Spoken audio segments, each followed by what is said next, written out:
Hi, thanks for watching. Okay, so in this video, I would like to address some comments that have been coming into the videos, apparently from LDS people. Okay, people who have been, I think, offended or put off, or they just don't like maybe the way I've been talking about LDS Mormon people. Okay, maybe using the word Mormon too much, maybe being a little flippant or being repetitive. But I think the gist of it is basically there's a concern about using the word Mormon. Okay. And I'd like to respond to that because I think it could be a minor thing, or maybe people are concerned that maybe I'm trying to like ridicule Mormon people, or that I really do not like Mormon people or the Mormon church. So I'd like to clarify that. Okay, so point number one, first point here. Okay, I'm not anti-Mormon. Okay, I'm not anti-Mormon, right? I'm not trying to ridicule Mormon people. All right, I'm not trying to offend Mormon people. Okay, I may be guilty of not taking people too seriously. All right. Now that may be true, but that goes for all people, including myself. Okay. I don't really believe in taking anybody too seriously. So where people may sense a little bit of a downgrade because I don't take them like in this high exalted level of seriousness, that doesn't mean that I'm putting them all the way down. It's just not taking people too serious. Okay. And I apply that the same to me and the same to anybody else. Okay. Point number two. Okay.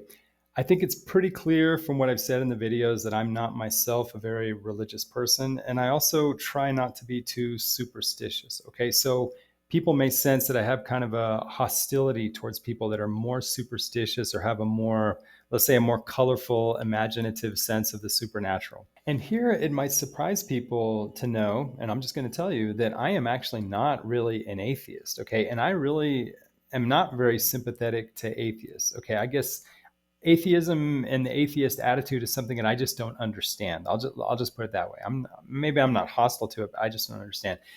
The problem I have is, I guess I have a sense of, like, say, the mystery of the universe, the mystery of, let's say, the eternal, the mystery of the infinite.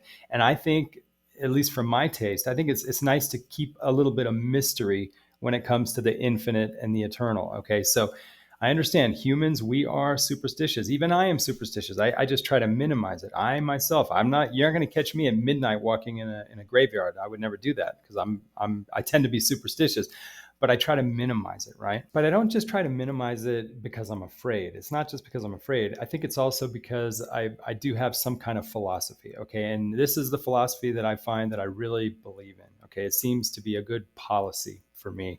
And it's something I really believe in, okay, which is that I think that I do think there is some sense of the eternal, and I think there's some sense of the infinite, okay? And I do think it is in our nature to sort of create gods and like a heaven and a space for whatever that thing is we do, where we try to imagine what is in the infinite and what is in the eternal. But my belief, and this is probably one of the very few things that I really believe in, okay? And so this is kind of my philosophy or my policy, whatever. I just think it's a very good policy for people, or at least in my case, okay? I think it's a good policy for me not to hold to anything too specific about what is specifically outside, let's say, the physical world. Let's say if we're going to talk about how we imagine the supernatural world, or the world of the infinite, the world of the eternal, okay? Not to hold to anything too specific about what's out there. But that doesn't necessarily mean that I don't think about the eternal, that I don't think about the supernatural, okay? It doesn't mean I don't think about it. It just means I don't hold to anything too specific, okay? So what that leaves us with, access to sort of have connection with the supernatural, have connection with the infinite, but more through the imagination, and to understand that it is a type of imagination. Okay. And I guess I want to make it even stronger than that, because I don't think it's just the imagination. Okay. I think there's a special imagination we have, which is the world of, let's say, prophets, and the world of, let's say, visionaries. Okay. Where people really could honestly be called a prophet. So somebody like Joseph Smith, I might admit that I think he's a prophet, okay? That I think he has some of the characteristics of a prophet, or maybe he was in part a prophet, right? But I still would tend to believe that what he's accessing is not a clinical roadmap of exactly what's in the supernatural, but sort of the way that humans can relate to the supernatural, which is through a kind of special imagination. Okay. And so I guess my philosophy or my belief is that we should, and we maybe ought to, and maybe will always sort of have an interest in something like the supernatural, something like the infinite, the eternal. That is just that's just in the nature of us as humans. But I think that those of us who sort of have a strong connection to that, I would tend to regard that as a type of imagination. And the reason I call it, the reason I think of it as a type of imagination is I don't want to have that arrogance, okay, where we will start to think that we have an exact roadmap, an exact clinical roadmap of what's in the supernatural, because I think that to me would be human arrogance. Okay, so now for part three. This is part three, and this is how I'm going to close this video. Okay, part three. What do I really think about the LDS Church? What do I really think? Okay, no hiding, no hinting, so that everybody knows how I feel. All right. And also, what do I think about Christianity? Because I think that's also pretty important. Okay. And I think it's only fair that I give you guys my honest opinions, because apparently a lot of people who watch these videos are either LDS or they're Christian, or they have some kind of affinity for LDS or Christianity. So I'm just gonna let it out just out of respect. Okay, just out of respect, and also just because I think it's fair. Okay, to summarize what I think of the LDS Church, okay, I'm going to talk about Russell M. Nelson, okay, the current president and prophet, seer, and revelator, I think. I'm not trying to make fun of him, but that's what they call themselves. And also to talk about Joseph Smith. Okay, those I'm just going to select two. Okay, if I were to talk about, let's say, Brigham Young, or if I were to talk about other people, I mean, we could go on forever, but I'm just going to talk about Joseph Smith and Russell M. Nelson. Okay, I'm aware that around 2018, I think it was 2018, that Russell M. Nelson came up with, I guess, a new guideline or a new policy. And I think he said it was non negotiable, that you cannot refer to Mormons as Mormons. You have to use the word members of the Church of Jesus Christ of Latter-day Saints, or LDS. Okay. And you know what? Obviously I have an attitude about that, because it just feels to me like this new policy is it just seems to be like, it comes from the bureaucracy of the top of a very powerful church. So my inclination is, well, that's what he says. I'm not beholden to Mr. Russell M. Nelson. Okay. And so you might think that, well, that's a lot of hostility. Why are you so hostile? Okay, well, let me first say that I have a lot of respect for Russell M. Nelson. I do have respect for him. Okay, Russell M. Nelson is almost 100 years old. Okay, he is the same age practically as Jimmy Carter. I think Jimmy Carter was born like 2 weeks, or like a few weeks, or just weeks after Russell M. Nelson. So they're basically the same vintage. And I think it's just amazing that he's lived such a long life. And I think a lot of people don't realize that Russell M. Nelson was an elite, very successful physician, and I think medical professor of medicine. I think a lot of people don't realize that Russell M. Nelson was one of the pioneers of cardiothoracic surgery as we know it today, open heart surgery. I think he was one of the early inventors, or he worked on early inventions of heart-lung machines. Okay, and I think was one of the very first surgeons to perform open heart surgery, I think, west of the Mississippi, as far as I understand. So, without a doubt, he's an amazing person, and I think. Also, like, he had a background of working like literally like MASH. If anybody who remembers the TV series MASH, the doctors that worked in Korea in the MASH units, doing really critical surgery and really adverse conditions. I mean, it's just in a way, I think he is really kind of an American legend, and I think he deserves a lot of respect. Okay, he is really an extraordinary person, and I sort of can't help but respect that. Okay, my father is actually a professor of medicine, so I guess I don't know. It's just hard to explain, but I have a natural tendency to want to like him. Okay. On the other hand, I think Russell M. Nelson, from what I can tell, he seems to have a very elaborate sense of the supernatural. He seems to be a very superstitious person. He's openly talked about his father, I think his father or his grandfather, receiving the ghost of one of his earlier ancestors. Okay. And, I can't, for the life of me, I can't say whether I think he believes it or not. It's very interesting. He doesn't talk as much about his own contact with, let's say, supernatural beings. And so I'm sort of left with a little confusion whether he's using that as a way to sort of like, kind of generate more belief or reinforce belief among the members, or whether he himself really holds that kind of that type of supernatural, that sense of the supernatural. Now, my inclination is I think Russell M. Nelson, I think he's looking out for the future of the church. Okay. I'm not really sure what he really believes or how he really believes. I really don't. But what I see in him also is he seems to be sort of imitating. He seems to be influenced by Billy Graham. Okay. A lot of the ways that Russell M. Nelson talks about coming to Jesus, putting that emphasis on we are Christians, and really kind of almost this Billy Graham style of, he wants to sort of infect you with his experience of Jesus Christ. That reminds me a lot of Billy Graham. Okay.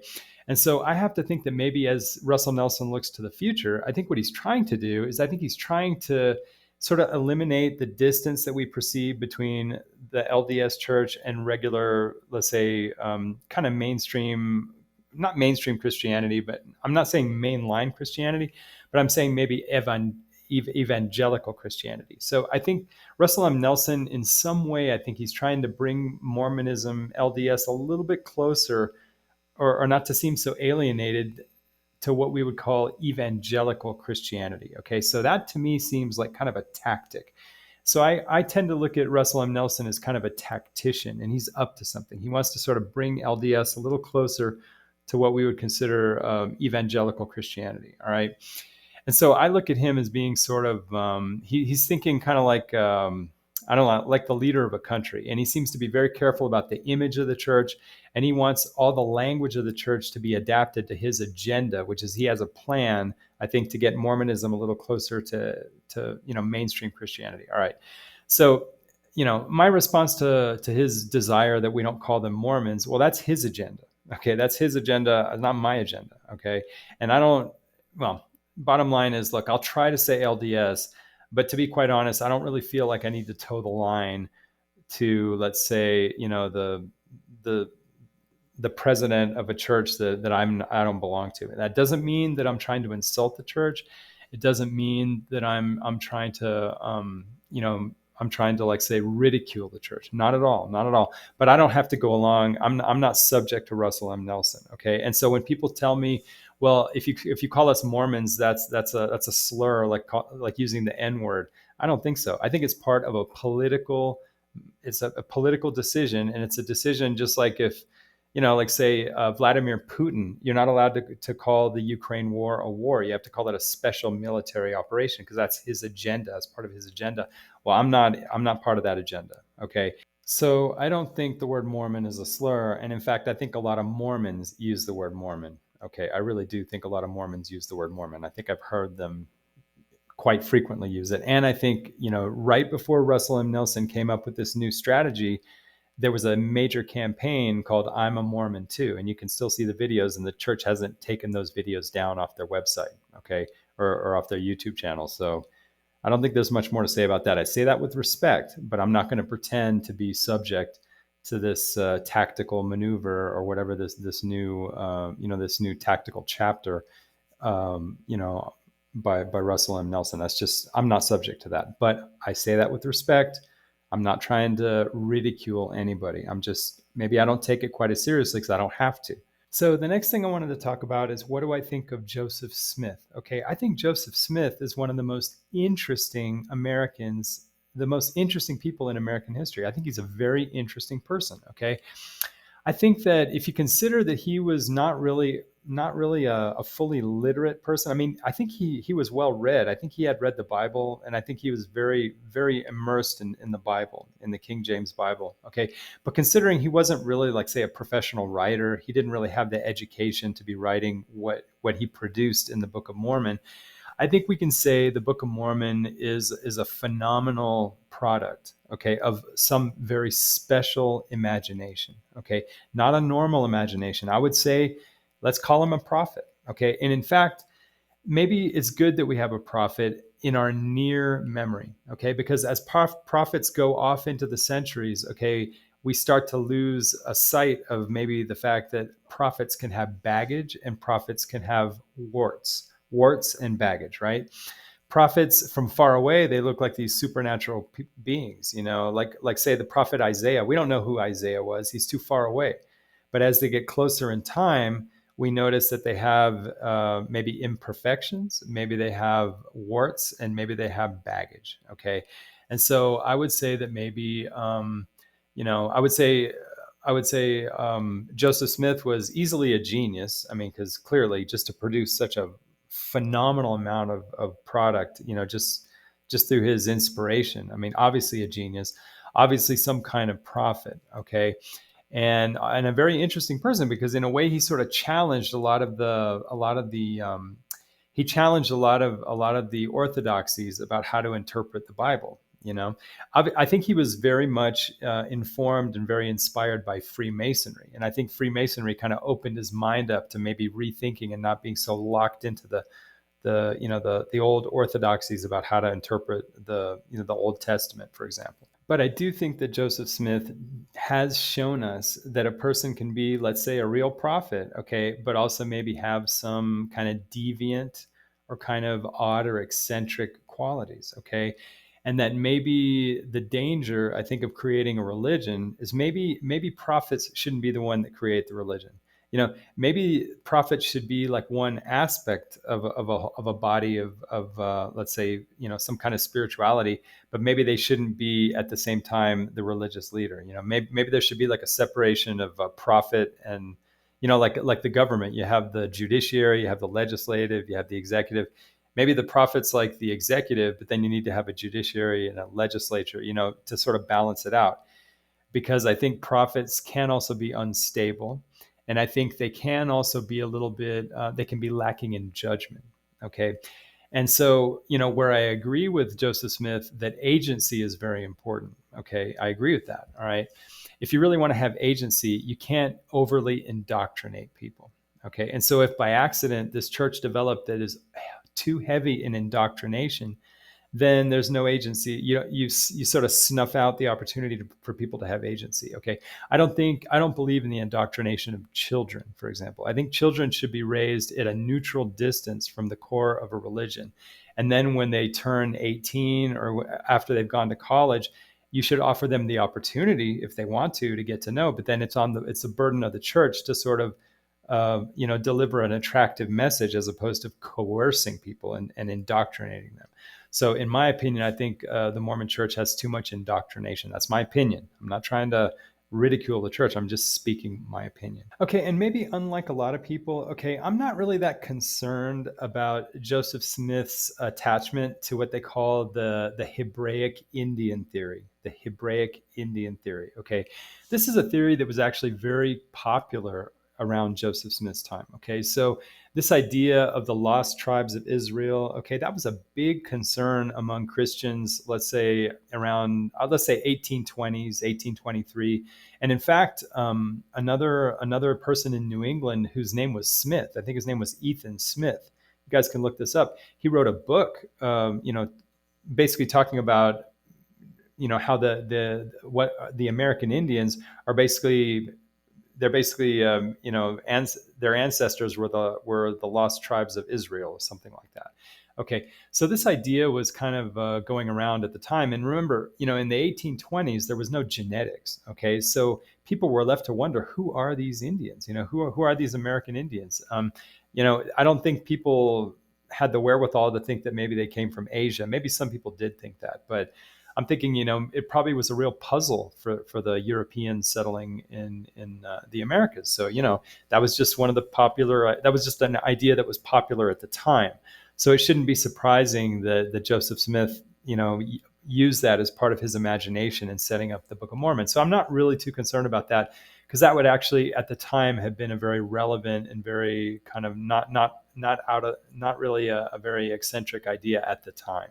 Okay, and now for my final thoughts on the LDS Church. Okay, and to address my final thoughts on the LDS Church, I'm also going to address my thoughts on Christianity itself. Okay, and I do have some issues. Okay, I'm sorry, I'm being honest. All right, I could be wrong, but I'm being honest. Okay, a big part of the Mormon cosmology, a big part of the Mormon theology, okay, is the idea that heaven is in a war, that we have a war in heaven, and heaven is sort of broken ranks, okay, and that you have the good versus the evil. Basically, you have the good versus the evil, okay, and I think that is an unfortunate it's unfortunate that we've had to adopt. I think that's kind of a Middle Eastern thing. For some reason, I think the Middle Eastern, for whatever reason, the Middle Eastern peoples, their history, their evolution in terms, I'm talking about their religious evolution, not physical evolution. I'm talking, but I think in the Middle Eastern world, I think in their history and evolution, they've been heavily intensive in terms of warfare. Or maybe, wait a minute, not just warfare. Warfare, I think, is pretty universal. Let's strike that a bit. Not warfare specifically, but maybe the intensification of the sense of the enemy. Okay, a very intensified sense of the enemy. Okay, and I don't think it's an accident that the meaning of Satan, I guess in the Hebrew, I think it means the adversary or the enemy, something like that, right? Something close to that. And so I think maybe it's not just the fact of warfare. There's warfare all over the world, but I think this intensified sense of the enemy, I think that's what maybe we've accidentally inherited from the Middle Eastern legacy. And I think they sort of projected that into their cosmology, basically. So I think it's kind of unfortunate that we had to inherit, in the Western world, the Western European world, we had to inherit, through the Israelites, we had to inherit sort of something that's really a product kind of peculiar to the Middle East. Okay. And I really think that it's unfortunate that we sort of inherited the Middle Eastern version of heaven, which is a broken heaven at war between good and evil. I think it's sort of like a polarized sense of, a sense of morality. And I think anybody who's read Nietzsche, Friedrich Nietzsche, now I don't really like Nietzsche that much. I find him to be a little weird, kind of unstable, but he does have an insight, okay, that other cultures, like say the Greeks, the ancient Greeks, their sense of heaven wasn't so polarized between good and evil. They had sort of they weren't really so preoccupied with the issue of good and evil. They just kind of accepted the gods as they are. And you might say that Zeus, sort of the higher god, he sort of stands in the background and he's not really too worried about the fact that the gods sort of are a range of different qualities and some are better than others, and that gods can be a little bit capricious and maybe sometimes very surprising. But there really wasn't this sense of, supreme good and supreme evil, kind of like in capital letters. Like it was more lowercase and I think a little more integrated. So I have a problem with adopting what I think is very a peculiar Middle Eastern sense of morality, which is then projected into their cosmology and theology, which I think is unfortunate. I don't think it's necessary. But I think obviously we have inherited that, right? And I think because we do have that kind of polarized sense of good and evil, I think that really shows us why today maybe we're sort of so prone around the world to such a theme of warfare and the idea that it's like warfare towards ultimate destruction. The idea that we sort of develop this escalation of, let's say, the military, the nuclear arms race, for example. I think a lot of that may come unconsciously through our adoption of this unnecessary cosmology of a broken heaven and such an extreme polarization of good and evil. I just don't think that's necessary. Another possibility is that this polarized cosmology, this polarized sense of extreme good and extreme bad, evil as extreme bad versus extreme good, that may be a byproduct of sort of our early civilization. And maybe in the early civilization, as we started moving into a more like agricultural, sort of an agricultural way of life, we may have sort of accidentally happened on an obsession with refinement, with refining things. Okay, refinement, and maybe kind of like at the extreme in our modern world, we don't have brown sugar. I mean, we don't have natural brown sugar. You have to go looking for it. We have white sugar, powdered white sugar, right? And everything analogous to white sugar, right? And so maybe in the timeline towards modernity, as we've come into from early civilization into modern civilization, we have this trend of just increasing obsession with refinement. Okay, because then now that we've adopted refinement as like one of our core values as people, as modern people or civilized people, now when we look at things like good and bad, we have to look at them in their refined forms, so that good now has to become an intensified perfection of goodness. And then the shadow, a reflection of that, is going to be some extreme badness. Okay, so we've created this sense of the world as being kind of a scope between, extreme good versus extreme bad. And we've sort of lost any, I wouldn't even say the middle ground. We've refined ourselves into an extreme. So it's like we've lost our sense of, like, say, the brown sugar as opposed to the white sugar. And in fact, I would say even the brown sugar is a type of refined product where, what about just eating a banana or eating an apple, or just eating, or maybe eating some fruits, but not only fruits, because maybe you also want to have, like, say, proteins or other foods. So if you look at, let's say, extreme good as being like sugar, I would say, well, don't just go to the brown sugar. I mean, that would be an improvement. A brown sugar would be more mediating. But why don't you just go to just eating fruit, and not only fruit? Don't just eat sweets. Go eat some meat. Go eat some vegetables. Whatever. So I just want to kind of throw in that other idea that, it's nobody's fault. I mean, we've inherited these ideas, right? You can't blame Joseph Smith. You can't blame the Bible. These are all just products, I think, of a civilized, an emerging civilization, where we have adopted an obsession with refinement. Okay. And amazing how that ends up producing a kind of a disturbed, toxic heavens, where now the heavens are subject to our obsession with refinement, and now the heavens have to suffer and have this imposed on them, this kind of pedantic sort of evil versus good, like extreme evil versus good. And I just think that, maybe mentally we need to kind of, like, sort of kind of get away from our obsession with white sugar and, white flour and, highly refined things, and then maybe not just seek, like, say, the brown sugar, or, like, say, the whole wheat flour, but maybe just regular fruits and vegetables. I say that as an analogy, right? Sort of as a metaphor. But anyway, so that's basically my idea of, the LDS and Christianity. I think you guys can appreciate, I'm not out to ridicule anything. These are just my opinions. I could be wrong. I do have my opinions.